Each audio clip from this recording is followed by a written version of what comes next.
Universal god পাওয়ার নিয়ে এসেছে আজকে তোমাদের জন্য কিংবদন্তি, হনুমানের কিংবদন্তি। তো হনুমানের কিংবদন্তি সম্বন্ধে তোমাদেরকে আমি বলবো। হনুমানের জন্ম কিভাবে হয়েছিল। হ্যাঁ, রামায়ণে তোমরা শুনেছ, আজকে তোমাদেরকে আমি শোনাবো। আশা করি তোমাদের ভালো লাগবে। হিন্দু কিংবদন্তির অনুসারে হনুমানের জন্মদাতা বা মা অঞ্জনা এবং পিতা কেশরী। হনুমানের জন্মের বায়ু ভূমিকার সাথে যুক্ত কিংবদন্তির কারণে হনুমানকে বায়ুর দেবতা বলা হয় এবং বায়ুপুত্রও বলা হয়ে থাকে। তাকে ভগবান শিবের অবতার বলা হয়। একনাথের ভাবার্থ রামায়ণে উল্লেখ আছে, গল্প বলা হয়েছে যে অঞ্জনা যখন বায়ুর উপাসনা করছিলেন তখন অযোধ্যার রাজা দশরথ সন্তান ধারণের জন্য পুত্র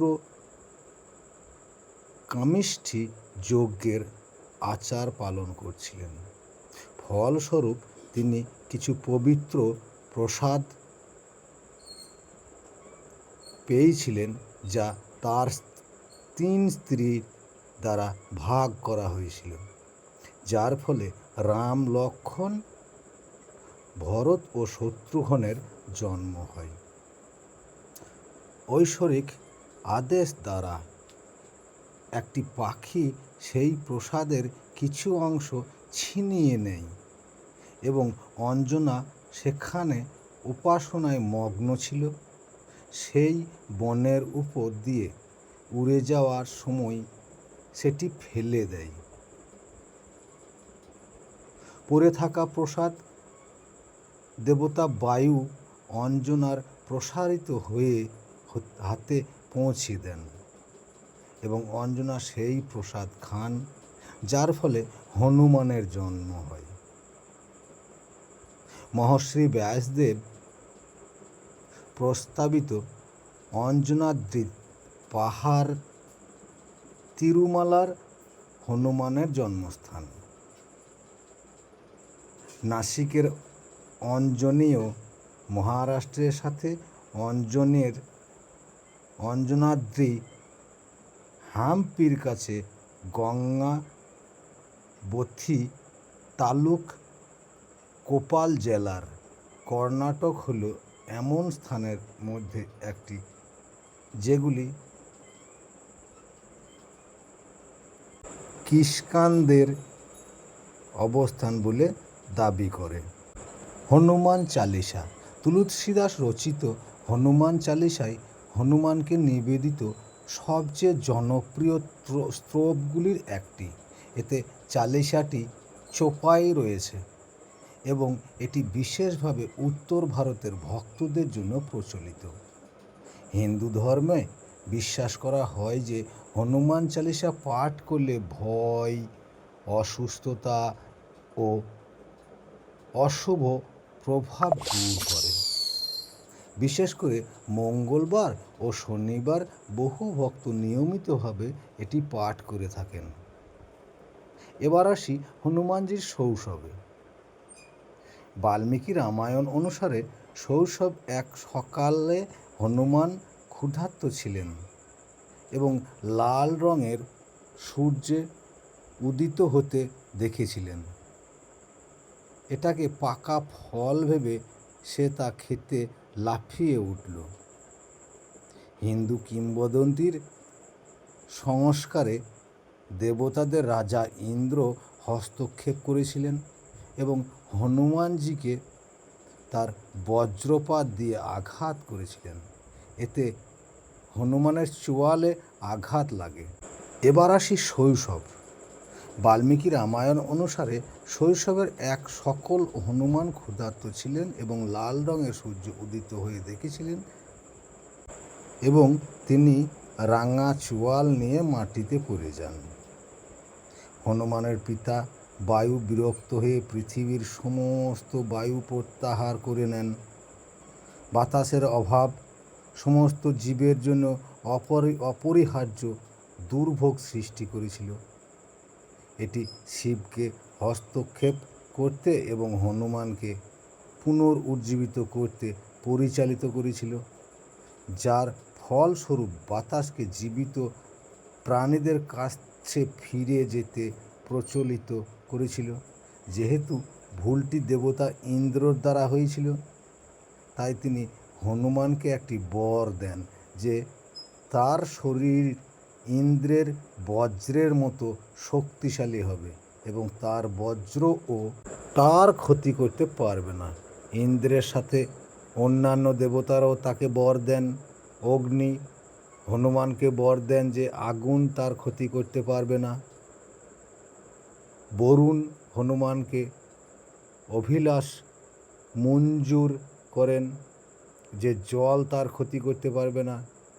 বায়ু হনুমানের অভিলাষ মঞ্জুর করেছিলেন যে তিনি বাতাসের মতো দ্রুত হবেন এবং বাতাস তার ক্ষতি করতে পারবে না।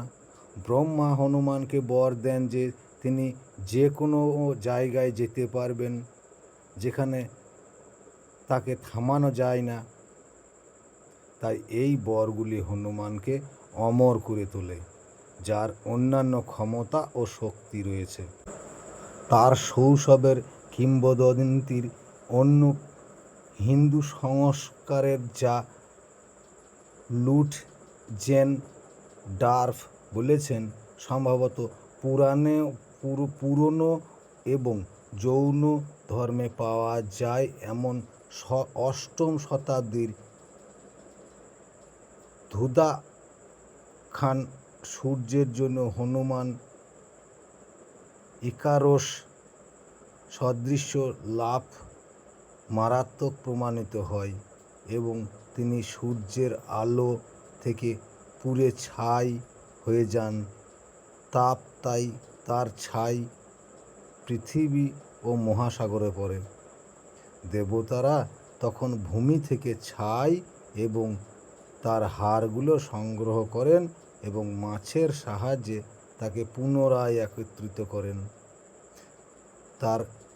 তারা তার চোয়ালের একটি টুকরো ছাড়া সব কিছু খুঁজে পায়। তার মায়ের পাশে তার প্রপিতামহ তারপর সূর্যকে সন্তানকে পুনরুদ্ধার করতে বলেন। সূর্য দেবতা তাকে জীবিত করে, কিন্তু হনুমান বিকৃত চোয়াল রয়ে যায়। কথিত আছে যে হনুমান তার শৈশব কিষ্কিন্ধায় কাটিয়েছিলেন। এই ঘটনার কিছু সময় পর হনুমান তার অলৌকিক ক্ষমতাকে নিরীহ পক্ষীদের উপর সাধারণ কৌতুক হিসাবে ব্যবহার করতে শুরু করে, যতক্ষণ না তিনি একদিক ধ্যানরত ঋষিদের কৌতুক করেন। ক্রোধে ঋষি হনুমানজিকে অভিশাপ দেন তার ক্ষমতার বিশাল সংখ্যা ভুলে যাওয়ার জন্য। অভিশাপ কার্যকর থাকে যতক্ষণ না সে তার যৌবনে তার ক্ষমতার কথা মনে করিয়ে দেয়। যৌবন। এবার আসি রামায়ণ। তার যৌবন এবং রামায়ণের ঘটনাগুলির মধ্যে যা ঘটেছিল তার মধ্যে যথেষ্ট পার্থক্য রয়েছে, তবে রামায়ণের ঘটনাগুলিতে তার গল্প আরও শক্ত হয়ে ওঠে। রাম ও তার ভাই লক্ষ্মণ রামের অপহৃত স্ত্রী সীতার সন্ধান করার পর নতুন রাজা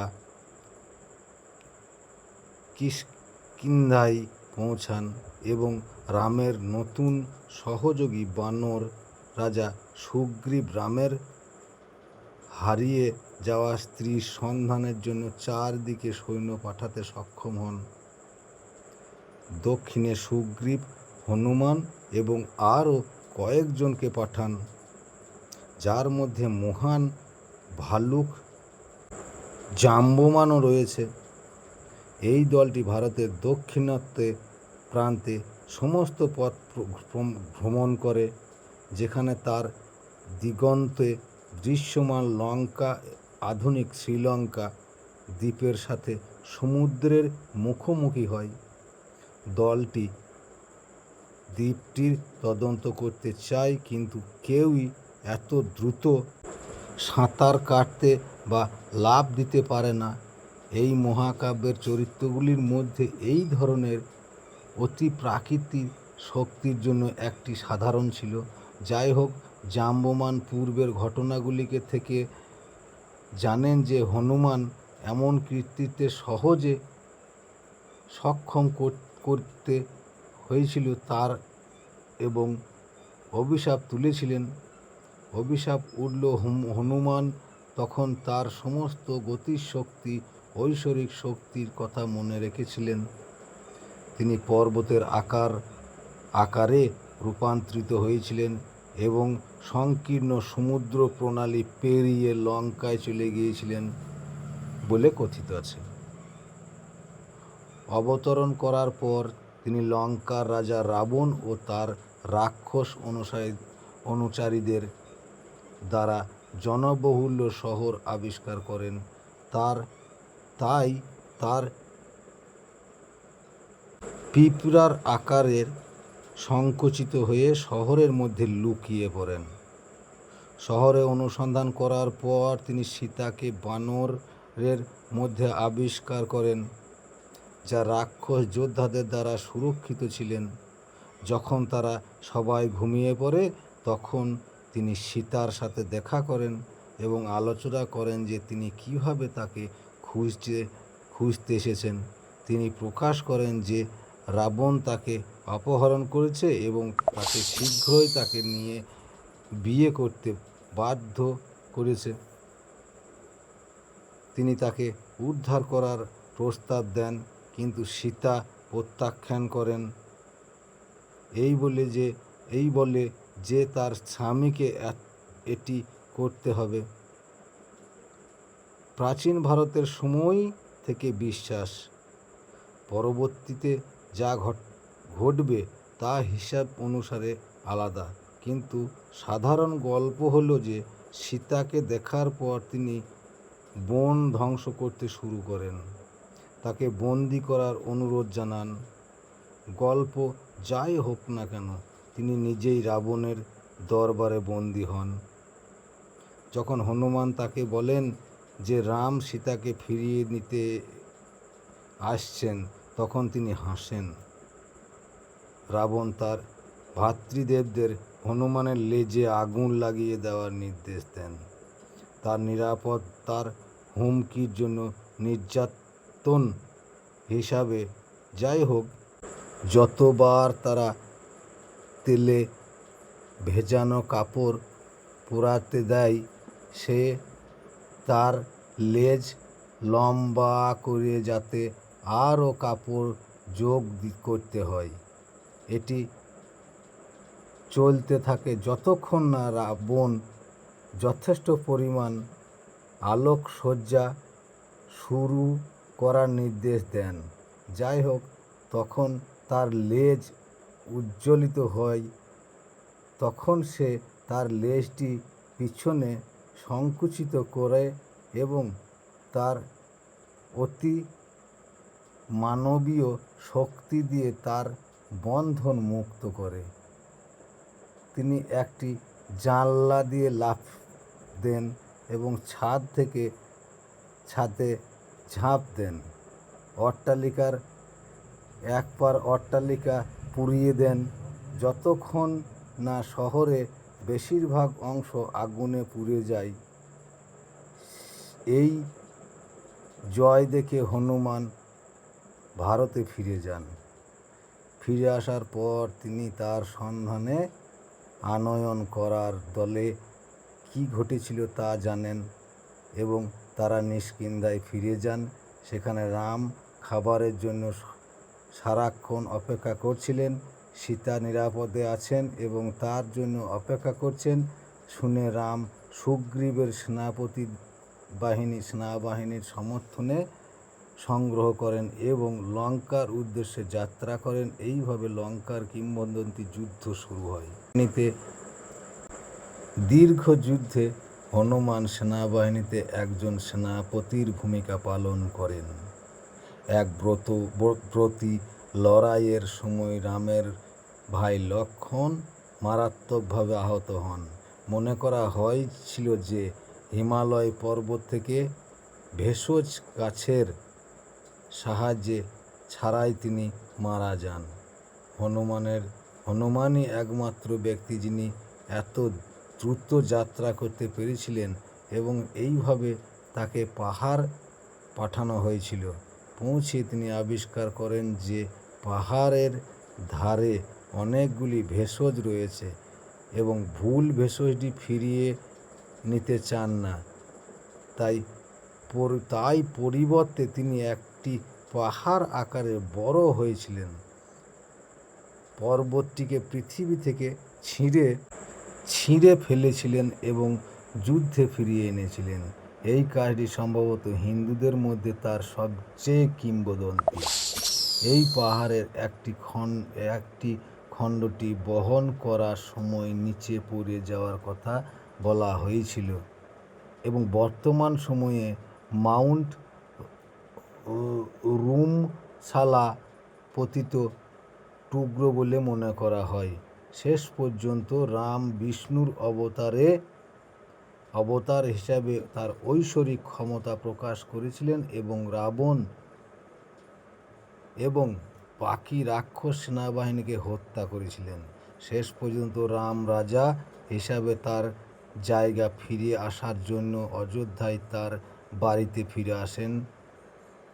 যারা তাকে যুদ্ধে সাহায্য করেছিলেন তাদের সকলকে উপহার দিয়ে আশীর্বাদ করার পর রাম হনুমানকে তার উপহার দিয়েছিলেন। তিনি তা ফলে দিয়েছিলেন। আদালতের অনেক কর্মকর্তা বিভ্রান্তি এই আইন ক্ষুব্ধ হন। হনুমান উত্তর দেন যে রামকে স্মরণ করার জন্য উপহারের প্রয়োজন চাই। তিনি সর্বত্র হৃদয়ে থাকবেন। আদালতের কিছু আধিকারিক তখনও বিচলিত হয়ে তাকে কাছে প্রণাম চেয়েছিলেন এবং হনুমান তার বুক চিরে ফেলেছিলেন, যার হৃদয়ে রাম সীতার মূর্তি ছিল। একজন সত্যিকারের ভক্ত হিসাবে প্রমাণিত রাম তাকে সুস্থ করেছিলেন এবং তাকে অমরত্বের আশীর্বাদ করেছিলেন, কিন্তু হনুমান তা প্রত্যাখ্যান করেছিলেন এবং তাকে পূজা করার জন্য শুধুমাত্র রামের পায়ের কাছে জায়গা চেয়েছিলেন। স্পর্শ করে রাম তাকে অমরত্ব দিয়ে আশীর্বাদ করেন। শেষানগরের মতো হনুমানও কল্প পরে বেঁচে থাকবেন।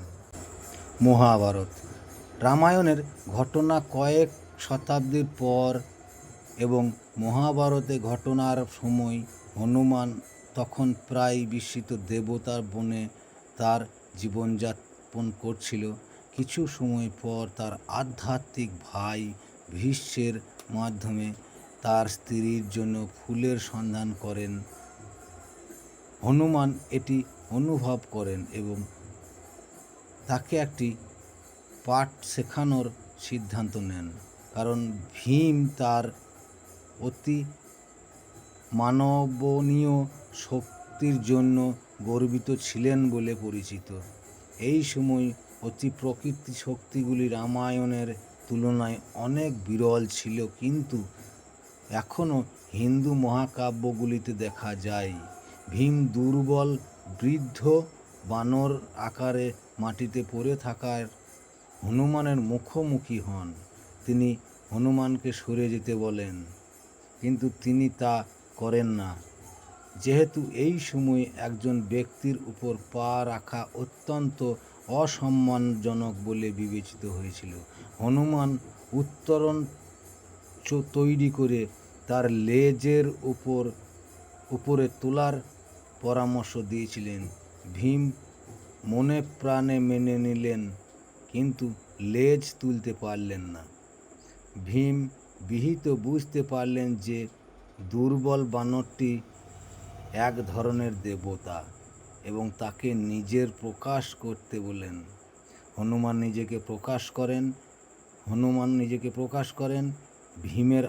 ভীমের আশ্চর্য হয়ে গেল এবং ভাইয়েরা আলিঙ্গন করল। হনুমানজির ভবিষ্যবাণী করেছিলেন যে ভীম শীঘ্রই একটি ভয়ানক যুদ্ধের অংশ হবেন এবং ভীমকে প্রতিশ্রুতি দিয়েছিলেন যে তিনি আর ভাই অর্জুনের রথের পতাকায় বসবেন এবং ভীমের জন্য যুদ্ধ চিৎকার করবেন, যা তার শত্রুদের হৃদয়কে দুর্বল করে দেবে।